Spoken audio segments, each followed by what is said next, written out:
Hello, comment ça va? Je suis trop contente de vous retrouver parce que le jour où cette vidéo sort, c'est le jour de mes 21 ans. C'est un cap pour moi d'avoir 21 ans, mais c'était déjà un cap d'avoir 20 ans. Donc je voulais voir avec vous 20 choses que j'aurais voulu savoir avant d'avoir 20 ans.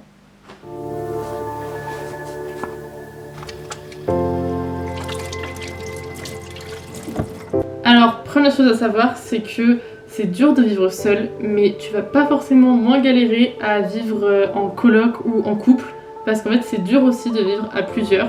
Vous n'avez pas reçu la même éducation, la même façon de vivre, vous n'avez pas forcément les mêmes rythmes, et donc ça peut être dur aussi. Ça demande de la communication et souvent des petits ajustements pour que ce soit possible et que ça se passe bien.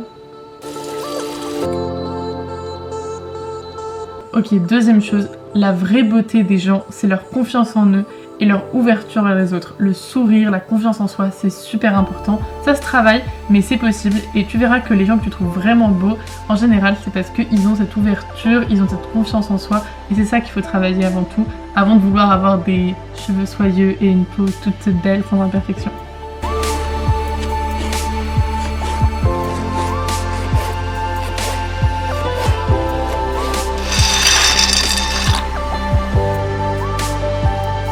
Le meilleur plan quand il fait trop chaud pour trouver un petit peu de fraîcheur, c'est les églises et les musées. Ça permet de vous cultiver un petit peu. Et si vous ne saviez pas, les musées nationaux sont gratuits pour les moins de 26 ans, donc ça regroupe quand même pas mal de musées et ça fait toujours plaisir. Donc voilà, ça fait une petite sortie tranquille, culturelle. Sache donner ton énergie à ceux qui le méritent. C'est pas un comportement de star de faire ça, c'est pas un comportement égoïste. C'est juste normal, ton temps peut pas être dispersé entre tout le monde, il te faut du temps pour toi déjà, et puis forcément il te faut du temps avec les gens, mais tu peux pas te donner à tout le monde, et donc il faut faire un choix, et prioriser les gens qui te méritent le plus avec des gros guillemets. C'est pas qu'il y a des gens moins bien que d'autres, c'est juste que tout le monde n'a pas le même niveau d'exigence dans ses amitiés, et donc il y a des gens qui te rendront mieux que d'autres ce que tu leur donnes. Il y a des gens qui demandent plus en amitié que d'autres, mais en amour aussi, mais en plein de choses. Et donc, juste sache t'entourer de gens qui demandent autant que toi, qui sont autant demandeurs que toi, et à qui tu peux donner autant que tu reçois. Tu vois ce que je veux dire ? En amour, il n'y a pas de règles. C'est pas vrai que l'amour dure 3 ans, dure 7 ans, dure tant d'années, qu'il faut faire ça au bout de tant d'années, qu'il faut avoir des enfants, qu'il faut se marier, qu'il faut se renouveler là-dedans, sinon t'as la routine, machin. C'est pas vrai. Genre, chaque personne est différente, chaque couple est différent, et c'est pas pour rien que le mystère de l'amour n'a toujours pas été compris après des millénaires d'existence. C'est parce que c'est très différent pour chaque personne. La seule règle importante, c'est de se respecter l'un l'autre, parce que sinon ça fait des dégâts sur le long terme. Mais sinon, ne croyez pas ce que vous disent les gens. Bon, évidemment, il y a des conseils qui peuvent être bons à prendre, mais ne croyez pas ce que vous disent les gens dans l'absolu. Faites-vous confiance à vous-même, et en général, on a la réponse tout au fond de soi. Ensuite, sache que c'est trop stylé d'être seul. À un moment, il faut se le dire, ça fait peur au début, mais en vrai c'est trop stylé. Tu n'as besoin de demander l'avis de personne. Et puis il faut quand même se rappeler que tu es la seule personne qui va vivre avec toi toute ta vie, vraiment tout le temps, du début jusqu'à la fin. Donc autant apprécier ta propre compagnie. Et franchement c'est un engrenage. À force tu vas te rendre compte que tu es la seule personne qui te comprend vraiment, honnêtement. Et ça veut pas dire qu'il faut complètement se fermer à tout le monde, mais autant en profiter en fait. Ok, ensuite, ne te demande pas tout le temps si les gens t'en veulent, si t'as fait du mal à quelqu'un, surtout dans un milieu qui n'est pas proche de toi, tu vois ce que je veux dire ? Genre quand c'est pas tes amis, quand c'est pas tes proches, quand c'est pas, voilà, et quand c'est dans le monde par exemple professionnel ou quand c'est des inconnus, ne te demande pas si t'as fait du mal à quelqu'un, si quelqu'un t'en veut. Si les gens t'en veulent, ils te le diraient. Et c'est pas parce que quelqu'un est contrarié au moment où tu le croises que forcément il t'en veut ou t'as mal agi. T'es pas responsable du comportement des gens. Si la personne se comporte pas bien avec toi, enfin pas dans le sens pas respectueusement, mais si elle est de mauvaise humeur, de mauvais poil et tout, franchement tu n'as pas à t'en vouloir jusqu'à ce que la personne ne t'ait rien dit. C'est pas de ton ressort si la personne n'est pas bien et tout. Genre si toi tu considères que tu te comportes bien, que tu agis bien, que tu es respectueuse, c'est le principal.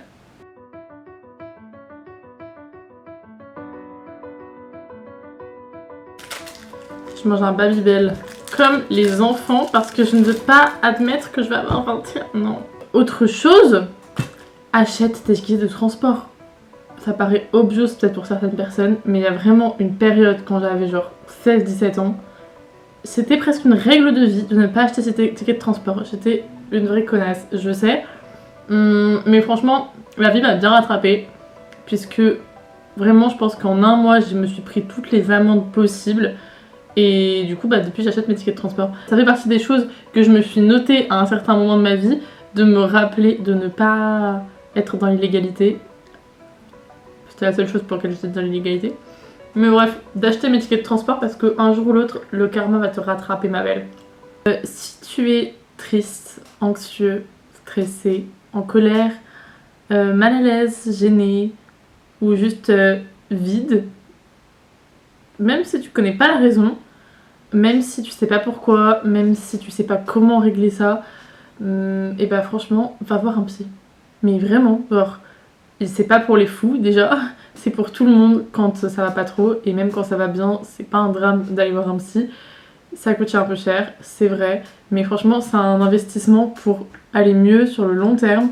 C'est quelqu'un sur qui tu peux compter quand même, qui va apprendre à te connaître et à t'écouter, juste toi et tes problèmes, et qui est en mesure de trouver des solutions adaptées à toi. Et déjà, sache que si la personne que tu vas voir ne te convient pas, tu peux changer de psy, c'est ok, il n'y a pas de souci. Tu peux en aller voir plusieurs avant de trouver la personne qui te convient. Aussi, t'es pas obligé de lui livrer toute ta vie, ok? Si tu veux pas lui livrer tes secrets les plus sombres, t'es pas obligé, ok? C'est un autre humain, c'est compréhensible que ce soit difficile et qu'il y ait besoin de temps ou que même t'aies pas du tout envie de le faire et qu'il y a des sujets dont tu peux pas parler, c'est ok.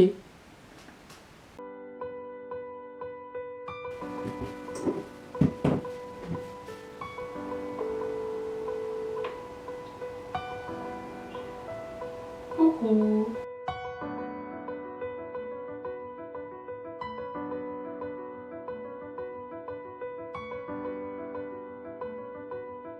Comme pour les règles en amour tout à l'heure, où en fait il n'y a pas de règles, et les relations à distance, c'est pas toujours un échec.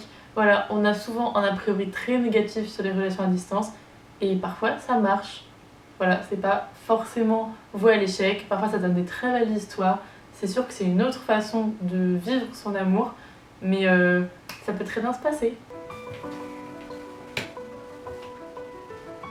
C'est important que tu apprennes à connaître ton langage de l'amour pour donner de l'amour et pour recevoir de l'amour.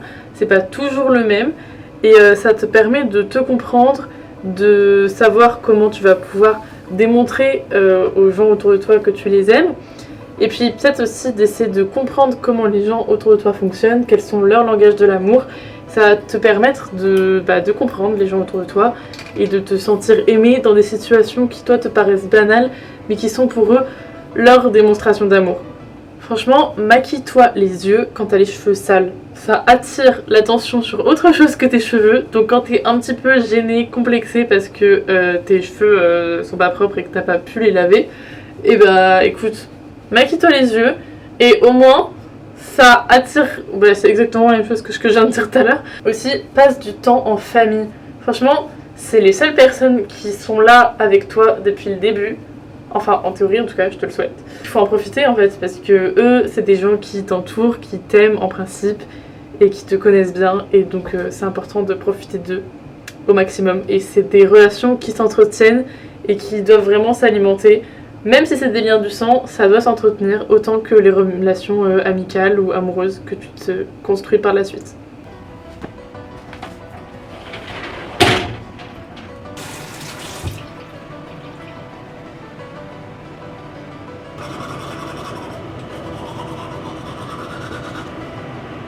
L'écologie c'est important parce que ça vise à sauver la planète en fait, donc c'est quand même pas mal de s'en préoccuper. Après évidemment il faut pas devenir trop anxieux et stressé à propos de ça. Personne n'est parfait de toute façon, donc l'essentiel c'est de se renseigner sur le sujet et d'essayer de faire de notre mieux à notre échelle. Mais c'est important quand même, et ça ne consiste pas qu'en éteignant la lumière en sortant d'une pièce. Quand tu te sens mal, sache que c'est ok d'être pas bien en fait, et que toutes tes douleurs sont légitimes, même si ça paraît ridicule, que les gens ne comprennent pas pourquoi tu pleures pour si peu, pourquoi tu es énervé pour si peu. Sache que c'est légitime, tu as le droit d'être comme ça, de réagir de cette façon.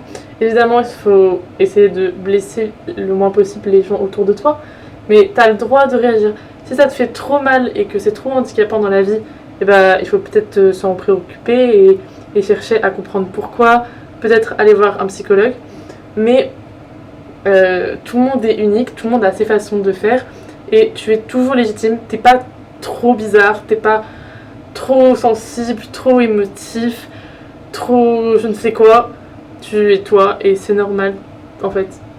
Aussi, sache que c'est ok de se réorienter après s'être lancé dans un cursus scolaire.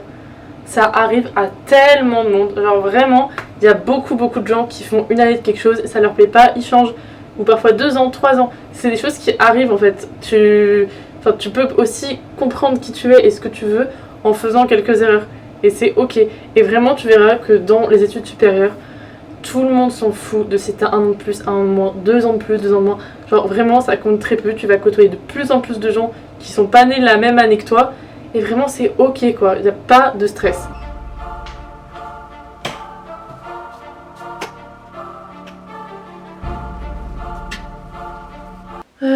Comment je vais m'habiller? Si ça t'arrive d'envier des gens, bah rappelle-toi que déjà les gens ne te montrent que ce qu'ils ont envie de te montrer. Évidemment, ils vont pas te montrer la partie la plus sombre et la moins sympa de leur vie. Et ensuite, rappelle-toi que si toi tu envies des gens, et bah il y a forcément aussi des gens pour t'envier toi. Parce que toi aussi en fait t'es stylé et t'es unique et d'un point de vue extérieur, t'es quelqu'un d'enviable. Donc peut-être arrêtons de nous envier les uns les autres et juste rends-toi compte que t'es unique et focus-toi sur ta propre vie, sur la chance que tu as et sur toute la préciosité de qui tu es. Oh, c'est une jolie phrase. Qu'est-ce que je pourrais mettre en haut? Quand t'es au lycée, il y a des gens qui commencent à fumer, à boire, à tester un petit peu leurs limites et à faire un petit peu des choses qu'ils n'ont pas le droit de faire mais qu'ils ont envie de tester, et c'est complètement compréhensible que t'aies envie à un moment je sais pas, de te sentir libre, de te sentir adulte. C'est complètement ok de vouloir essayer. Ce qui est moins ok, c'est de se mettre en danger, mais je comprends l'envie de tester ses limites et d'essayer de s'amuser de cette nouvelle façon, de découvrir autre chose. Mais je pense qu'il faut aussi se poser les bonnes questions et que tu te demandes pourquoi tu fais ça. Est-ce que c'est parce que c'est l'effet de groupe? Est-ce que c'est parce que c'est devenu ta nouvelle façon de t'amuser et que ça te paraît moins marrant de faire une soirée sans? Est-ce que c'est pour te sentir libre, pour te sentir adulte, pour fuir quelque chose? Je sais pas, mais en tout cas, c'est bien de se poser ces questions, de se demander aussi si tu vas avoir ce mode de vie toute ta vie ou est-ce que tu sais que c'est seulement temporaire. Parce qu'il faut savoir quand même que l'addiction à toutes ces choses, on nous en parle un petit peu, mais c'est réel en fait. Même si quand t'es jeune, tu le vois pas forcément parce que tu te dis que t'es trop jeune pour que ça t'arrive et tout, en fait, assez vite, tu vas le voir des gens qui sont accros à ça. Et ça fait quand même peur parce que c'est une perte de contrôle de son corps ou même parfois de son esprit, enfin de soi. Et donc c'est ok de vouloir découvrir, tester ses limites et tout, mais ne fais pas ça sans y réfléchir complètement et en te laissant complètement mener. Et donc voilà, juste c'est important de comprendre son rapport à ça, tu vois, et d'y réfléchir assez tôt quand tu commences à consommer, parce que ça peut s'infiltrer en toi sans que tu t'en rendes compte.